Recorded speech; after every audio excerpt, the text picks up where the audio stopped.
અને હવે રાજ્યની વધુ એક શાળાની દયનીય પરિસ્થિતિ બતાવીએ। પંચમહાલમાં પ્રાથમિક શાળાની સ્થિતિ દયનીય દેખાઈ રહી છે। ગોધરાના વાવડી બુઝુર્ગ પ્રાથમિક શાળામાં રિયાલિટી ચેક કર્યું। શાળાની જર્જરિત સ્થિતિ કેમેરામાં કેદ થઈ। 5 વર્ષ પહેલા આ ઓરડાને ડિસેમ્બલ કરાવવામાં આવ્યા હતા અને નવે મંજૂર થયેલા ઓરડા વહેલા મળે તેવી માંગ પણ કરવામાં આવી રહી છે। ભયના ઓથારની હેઠળ વિદ્યાર્થીઓ શિક્ષાનું જ્ઞાન લે છે। ધોરણ 1 થી 8 માં 250 જેટલા વિદ્યાર્થીઓ અભ્યાસ કરે છે, તો શાળાના 8 પૈકી 5 ઓરડા જર્જરિત હાલતમાં છે। મારી શાળામાં ચોમાસામાં પાણી ભરાઈ જાય છે, પોપડા પણ પડે છે અને જમવામાં બી તકલીફ પડે છે। અમે સારી રીતે ભણી નથી શકતા। અમે ગરીબથી આવીએ છીએ। અમારે પ્રાઇવેટ સ્કૂલમાં ભણવા માટે પૈસા નથી હોતા, તેથી અમે સરકારી સ્કૂલમાં આવીએ છીએ। અમારા ઘરની પરિસ્થિતિ ગરીબ હોવાથી અમે આ સ્કૂલમાં આવીએ છીએ અને આ સ્કૂલના બોર્ડા ઘણા ખરાબ હોવાથી અમને ઘણી બીક લાગે છે।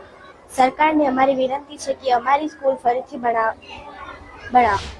ત્રણ ધોરણની સંખ્યા જોવા જાવ તો અમારે દર વર્ષે 60-75 સંખ્યા હોય છે, તો સંખ્યાના ધોરણે અમારે બેસવાની એક તો પહેલી બહુ અગવડ છે।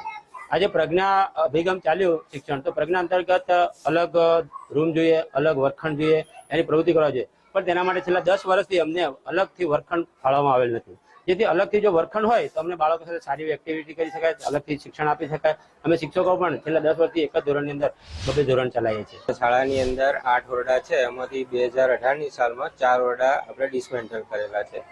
હવે આજુબાજુની સ્થિતિ, ગ્રામ લોકોની સ્થિતિ જોતા અન્ય કોઈ જગ્યાએ વ્યવસ્થા બાળકોને બેસવાની થાય એમ નથી। થોડો શહેરી વિસ્તાર છે એટલે એવી કોઈ બીજી સગવડ થાય એવી નથી અને લગભગ ખાસા બધા સમયથી અમને ઓરડાની ખૂબ જરૂર છે।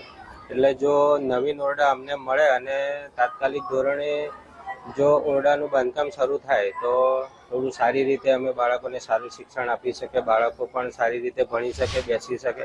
જે રીતના પ્રવેશોત્સવ સાથે સાથે જે શાળાના મકાનો, ઓરડાઓ છે, એની જે હાલત છે એ ખૂબ જ દુઃખદ અને ચિંતા પ્રેરિત છે। ઓરડાઓ જે આ વિસ્તારના છે શાળાના, એ એટલી ખરાબ હાલત છે કે ત્યાં ભારે અકસ્માતનો સર્જાઈ શકે છે અને એમાં બાળકોને પણ ગંભીર ઈજાઓ થઈ શકે છે। સરકારે આ અંગે ચિંતા વ્યક્ત કરીને તાત્કાલિક આવા જર્જરિત ઓરડાઓને રિપેર કરવા જોઈએ અને જ્યાં ખૂબ જ ખરાબ હાલત છે, ખાસ કરીને પંચમહાલના ગ્રામ્ય વિસ્તારોમાં, ત્યાં નવા બિલ્ડિંગો પણ ઊભા કરવા જોઈએ। તો જ આ સાચા અર્થમાં એમનો જે શાળા પ્રવેશનો કાર્યક્રમ છે એ સાર્થક ગણાશે।